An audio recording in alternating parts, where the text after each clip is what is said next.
first session, we saw an introduction about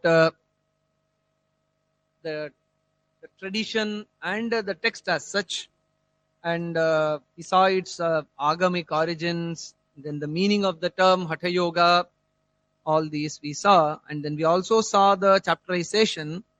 And here I just want to make one addition in the slide, that is in chapter 2, pranayama plus 6 kriyas. You should add that. So it was pointed out by someone. Of course, I was about to mention that in the course of discussion in the when we come to the second chapter, but still it's also a unit to be noted. So we saw that the first chapter is in 3 parts, and then we moved into the details of the first section, and we saw about the various introductory, how Swatmarama Yogindra sets up the ambience, the intellectual ambience, to get into the text with all seriousness. So all the necessary important background information or foundational details are given by Swatmarama initially, and as part of it we see the Matha Lakshana also. For any activity, Desha, Kala are important. So for any Vaidika karma that we do, Desha Kalau Sankirtya, that's how we do Sankalpa. First, Bharata Varshe, Bharata Khande, Meroho, Dakshine Parshve. So all the Desha details are given, and then Kala details, everything is given. So Desha, so even in Bhagavad Gita we see that Adhishthanam Tatha Karta Karanancha Prithagvidham Vividhascha Prithakcheshtaha Daivan Chaivatra Panchamam. So Pancha, 5 factors for success in any activity, 5 important ingredients in any activity. The very first one is Adhishthanam, the substratum, the place where we do a particular activity. What is the substratum? So in that sense, the Adhisthana for Hatha Yoga, the Matha is indicated here. We discussed the details about the Desha itself, how Swatmarama thinks about the Desha itself initially, what is the conducive Desha, and then to the particular structural details of the Matha as such is also given. I'm not going to read it out in full details, you can see that. So small door without any windows, all these details have certain logic behind it. Means it should, the whatever be the details given here, the foundation or the basis is it should reduce distraction and it should reduce distraction and it should promote focus. That's all.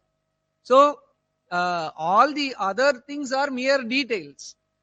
Anything with regard to all the details that are given, small door without any window, no burrow or slant or tilt, etc., neither high nor low, all these which are given here, if one thinks the rationale behind it, finally you can see that undistracted practice of yoga, that is what is intended from all these details. I'm not going into these details. The same similar details one can find in the Bhagavad Gita also, in Dhyana Yoga. Shuchau deshe pratisthapya sthiram asanam atmanaha natyuchritam nati nicham chailajina kushottaram. So one can see concordance between Hatha Yoga and Bhagavad Gita in the establishment of the place as such. So in the commentary to that, Acharya Shankara also mentions references from, I think, Shatapatha Brahmana or such other texts where there is indications about more details about the Yoga Matha. And in the Jyotsna commentary to Hatha Yoga Pradipika, for further details, if someone wants to do more study on the Yoga Matha or the appropriate place for practice of Hatha, then in the Jyotsna commentary you find some more details given from the Nandikeshwara Purana. So These are the many sources. So there is a Nandikeshwara Purana, there is this Hatha Pradipika as such, and then Bhagavad Gita, and the commentaries to Bhagavad Gita by Acharya Shankara and other Acharyas. So all these are again another area of work, where what are the components of a yoga matha. So that we can see in this. And then towards concluding the first part, we see maybe you in most of the yoga related exams you would have got this question is a unmissable question. So utsaha, 6 factors for success and 6 factors that lead to failure in yoga. Utsahat, sahasat, dhairyat, tatvajnanat cha nishchayat, janasanga parityagat, shadbhihi yogaha prasidhyati. So 6 factors for success and 6 factors for failure is also mentioned initially. Atyaharaha, prayasascha, prajalpaha, niyamagraha, janasangascha, laulyamcha, shadbhir yogaha pranashyati. So atyaharaha, prayasaha, prajalpaha, niyamagraha, janasangaha, laulyam. So these are the 6 factors for failure of hatha. And then 6 factors of success is utsaha, sahasa, dhairya, tattvajnana, nishchaya, janasanga, parityaga. So all these are again 6 factors that promote. I was discussing with this with another audience. There was an interesting input after the class or the lecture. Someone said that if we see the 6 factors in the positive light, then we get 6 more factors. Means we can add atyahara, opposite of atyahara is mitahara. So in this way, if we can see the positive side of it, then you can add 6 more. We can make the list longer, but it all finally boils down to whether we mind to practice it or not. So this is another idea that we get from this. So with this, the introductory details about the Hatha Yoga practice, so that ends, and Swatmarama begins the description about the asanas. Here also, one should not go when you interpret the 6 factors for success and failure. The commentary, Jyotsana commentary, I am repeating it and emphasizing it. The details given therein and the interpretation given therein is worth noting, and very insightful ideas. For example, utsaha, sahasa. Sahasa is a very interesting idea that is given here. Not worrying too much. That is, one should forge ahead.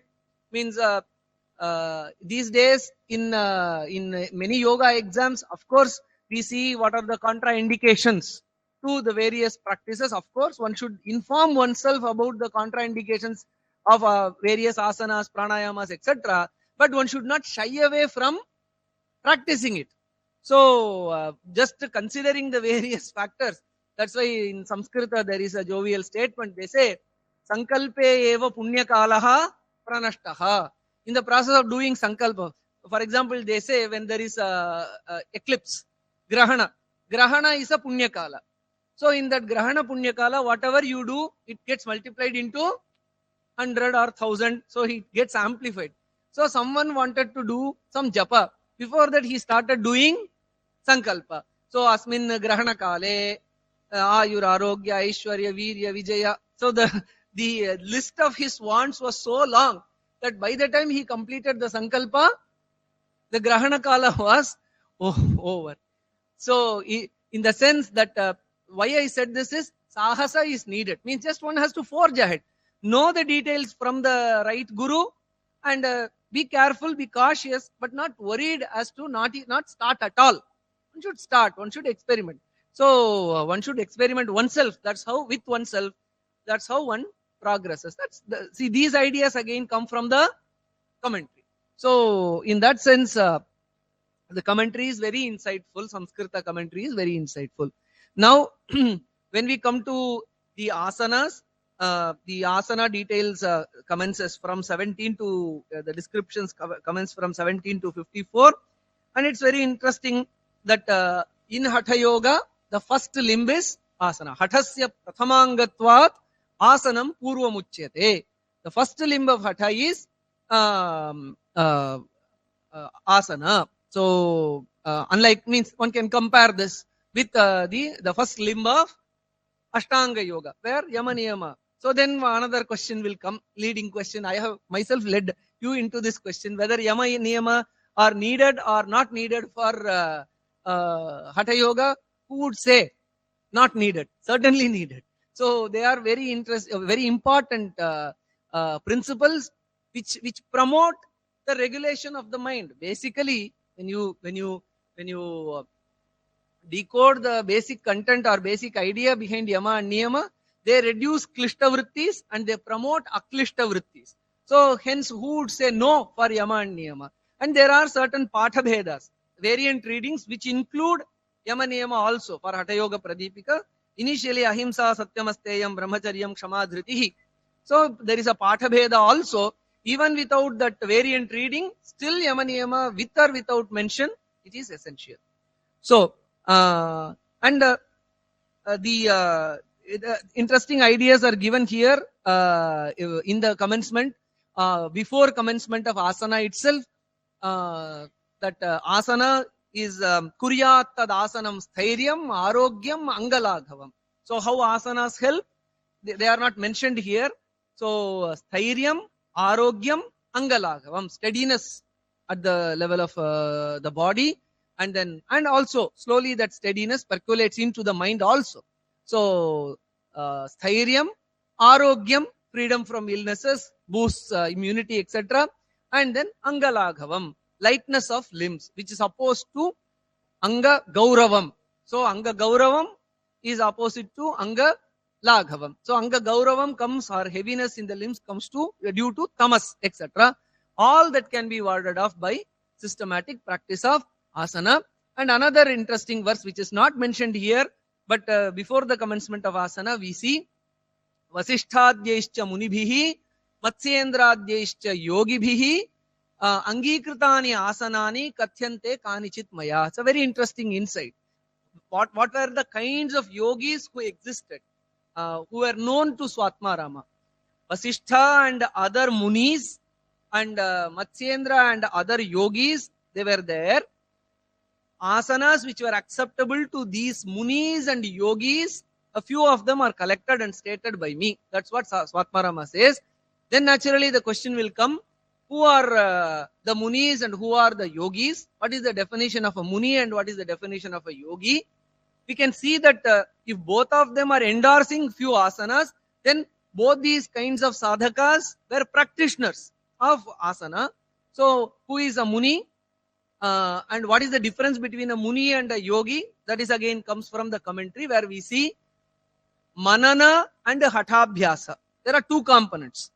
Mananam. Mananam means whatever learning, textual, theoretical, philosophical learning that we get from the teacher, the logical analysis of it, yukti bhihi chintanam. So the thinking about the teachings and verifying the appropriateness or the logical nature, or confirming its logical or the truthful nature for oneself. So that is mananam. And hathabhyasa is the practice of all those asana, pranayama, mudra, etc. So munis and yogis, both of them practiced manana and hathabhyasa. But for munis, manana was important and hathabhyasa was secondary.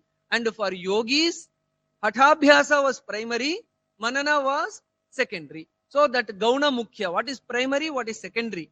So that differentiates who a muni is and who a yogi is. Vasishtha and others are munis, and Matsyendra and others are yogis. So certain the asanas that are spoken in Hatha Yoga Pradipika here are acceptable to both these munis and yogis.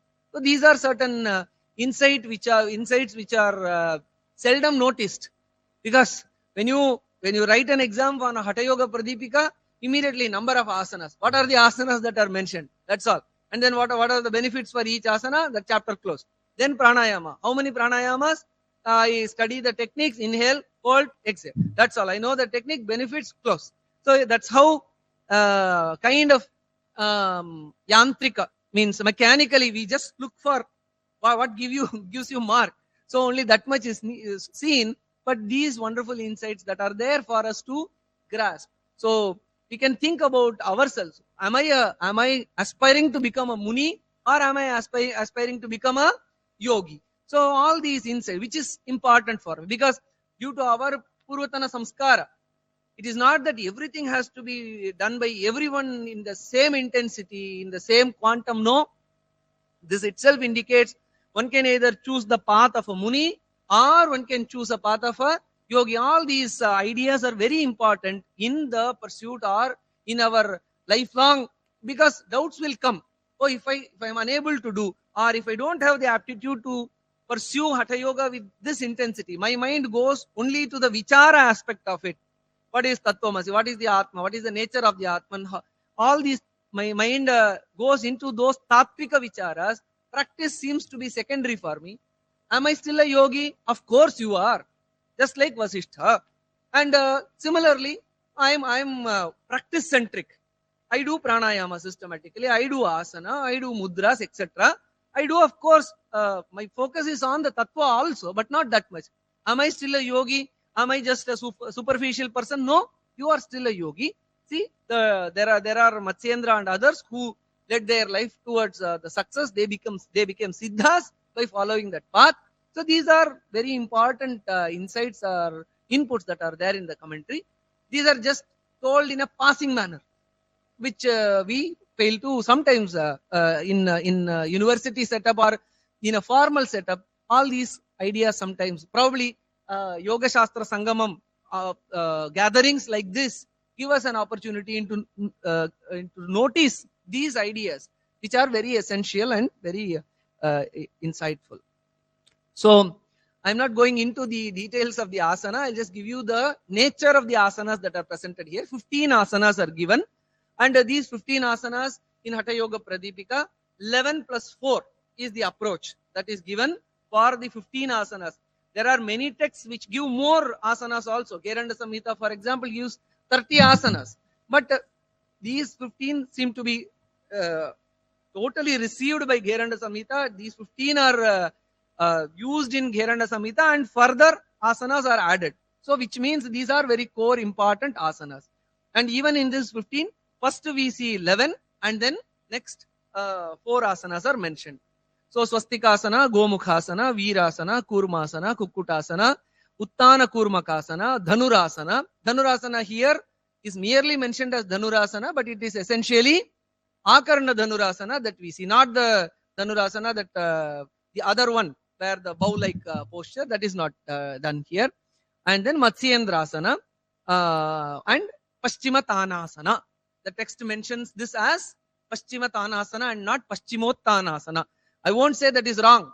Other texts like I think Gheranda Samhita mentions this as Paschimottanasana. So the nomenclature, all these have certain variations, or we see various inputs on the nomenclature and the kind of asana that is practiced. So we can see that all these asanas are seated in nature, whereas all these first 9 is seated in nature. I think I made a mistake in numbering. So here, so Mayurasana should be 10 and Shavasana should be 11.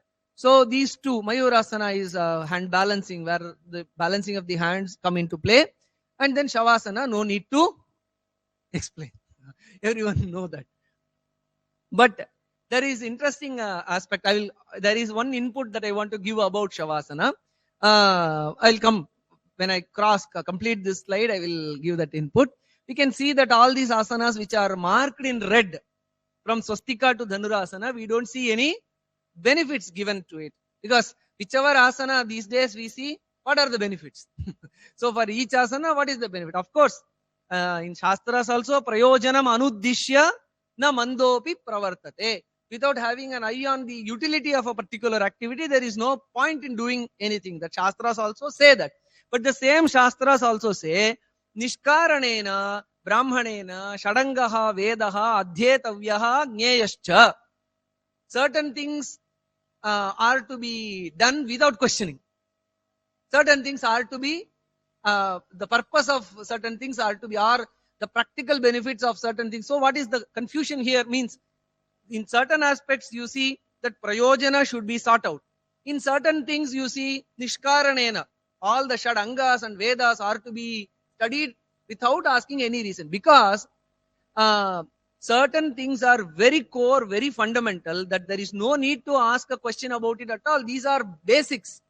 For example, if a person goes for some football training, etc., or even playing for a badminton or shuttlecock, the initial warm up is needed, and then at the end there is warm down. So or cool down. That activity is also done. So even without injunctions, these are done, because only they facilitate a better play in the whichever game it is.